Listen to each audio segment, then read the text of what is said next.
28 मूल गुणों का निर्दोष पालन करे वो आर्ष परंपरा है, और जो सदोष पालन करे वो अनार्ष परंपरा है।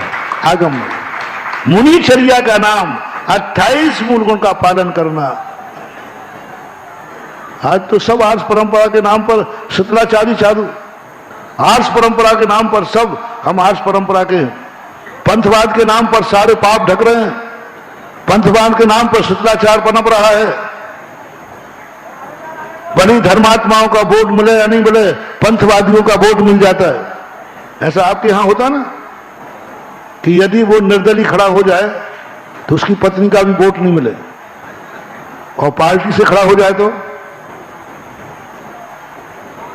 पार्टी से खड़ा हो जाए तो कुछ ना कुछ वोट तो मिल जाए, और निर्दलीय। ऐसे ही कोई साधु यदि स्वयं बिना पंथवाद की आड़ में लिए जगत में आ जाए तो कोई कमंडल में पानी ना दे, लेकिन पंथवाद की पार्टी में खड़े होकर के अपने शीतलाचार को सींच रहे हैं, और आप लोग सींच रहे। पर तुम्हें कुछ नहीं, कैसे भ्रष्ट साधु है, शीतलाचारी साधु है, कैसा भी है, हमारा पंथवाद का समर्थक होना चाहिए, हमारे पंथ का समर्थक होना चाहिए। और उसका आर्ष परंपरा नाम दे दिया। आर्ष परंपरा के पूज्यवर शांति सागर महाराज पक्के आर्ष परंपरा के प्रथम संस्थापक थे। उन्होंने कहीं भी एक वचन बता दो मुझे कि कहीं भी छेदपाल पद्मावती की उपासना स्थापना कराई हो और कराने का उपदेश दिया हो। मैं सारे भारत को 2500 सालों से बोल रहा हूं, कहीं कराई हो, कराने का उपदेश दिया हो तो वो मसायब मैं पूज्यवर शांति सागर महाराज का ओरिजिनल वंशज हूं, ओरिजिनल वंशज हूं, ओरिजिनल। पूज्य आचार्य महाराज ओरिजिनल वंशज हैं, पूज्यवर ज्ञान सागर महाराज ओरिजिनल वंशज हैं, पूज्यवर शिव सागर महाराज, पूज्यवर वीर सागर महाराज, ये सब ओरिजिनल वंशज हैं। उनके वंश का एक अंश मैं भी हूं। तुम मुझे वंश सिखाओगे, तुम मुझे वंश सिखाओगे, जिनके वंश में जो नहीं है वे आचार्य श्री का जो शांति सागर महाराज के वंश बता रहे, जो अंश बैठा हुआ है उसको वंश सिखाने की क्या जरूरत है। मैंने सर्वे किया, अपने पूरे दादा गुरु की पूरी जिंदगी टटोली, पूरी जिंदगी मैंने बहुत अच्छे से पूज्यवर को, और मैंने 2500 सालों से कह रहा हूं, कोई व्यक्ति बताओ, ये बात अलग है कि उन्होंने इसे मंदिर में से कोई हटाया नहीं, लेकिन उसके बावजूद भी चारित्र चक्रवर्ती के अंदर जब स्थिति आई तो उन्होंने सरागी और वीतरागी देव के लिए कहा, जहां वीतरागी है वहां सरागी नहीं, और जहां सरागी है वहां वीतरागी नहीं। चारित्र चक्रवर्ती में पढ़ लेना। कहीं पूज्यवर शांति सागर महाराज ने, हाँ ये मैं पहले कह रहा हूं, हटाए नहीं है, मंदिरों में थे वहां दर्शन की, ये मैं कह रहा हूं। पंचामृत अभिषेक का कहीं पूज्यवर शांति सागर महाराज ने कहीं उपदेश दिया हो तो कृपया करके मुझे बताइए। पंचामृत होते हुए आचार्य महाराज मंदिर में बैठे जरूर है, उनके सामने हो रहा है, वो तो मेरे ही सामने होता है।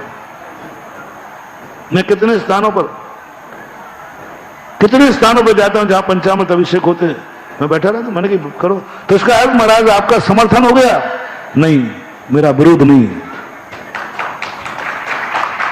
मेरे सामने हुए भिंडर में मैंने चतुर्मास किया, जहां पूरे 20 पंथी लोग हैं, पंचामृत अभिषेक होता है। तो उन्होंने कहा महाराज जी यहाँ पंचामृत अभिषेक होगा, दूध का अभिषेक होगा। मैंने समर्थन नहीं है, बस इतना जरूर है कि मेरा विरोध नहीं है। अभी आए थे ना मंत्री जी, अंगदान की जब बात कही थी तब मैंने क्या कहा, मेरा समर्थन नहीं है लेकिन मेरा निषेध भी नहीं है। निषेध इसलिए नहीं है कि विसंवाद है। पूज्यवर शांति सागर महाराज वो 13 पंथ 20 पंथ सारी जिंदगियों के सर्वोदयी आचार्य थे, सर्वोदयी आचार्य थे। वो जानते थे कि हमारी समाज के दो भाग हैं, वो जानते थे हमारी समाज में पुन्नाक संघ और कुंद कुंद स्वामी की दो परंपराएं चलती हैं। हमें दो, हमारे जैन समाज के दो पाठ हैं, दो रथ के पहिए हैं, एक पहिया टूट जाएगा तो रथ, धर्म का रथ बिगड़ जाएगा।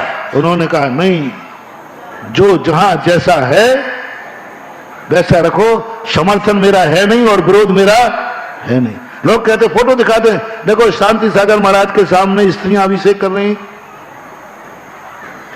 देखो महाराज ये पंचामृत हो रहा है कि नहीं, कैसेट बना ली। मैंने कहा हो रहा है, तो मैंने भी अपनी कैसेट दे गई, ये तो हमारे सामने ही हो रहा है।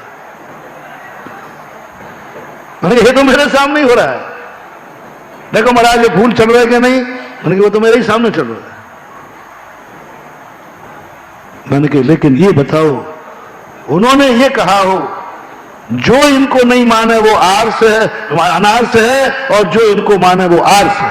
ये सब बताओ जो तुम लोगों ने मचा रखा है। जो पंचामृत स्त्री अभिषेक क्षेत्रपाल पद्मावतियों को नहीं मानता है वो अनारसी है, और जो मानता है आर्स है। ऐसा पूज्यवर शांति सागर महाराज ने कहा हो तो आज भी सारे भारत को डंके की चोट पर बोल रहा हूं, यदि उनको कहीं मिले तो मुझे बता देना, मैं उसका उपकार मानूंगा। हाँ, कहीं प्रवचनों में उनके प्रवचन भी लिपिबद्ध हुए, उनके प्रवचन भी कैसेट हुए, उनके तात्कालीन किसी ने लिखा हो तो बताओ, तात्कालीन शांति सागर महाराज के समय पर लिखा हो कि आज शांति सागर महाराज ने ये कहा। सबसे बड़े प्रमाणिक मानने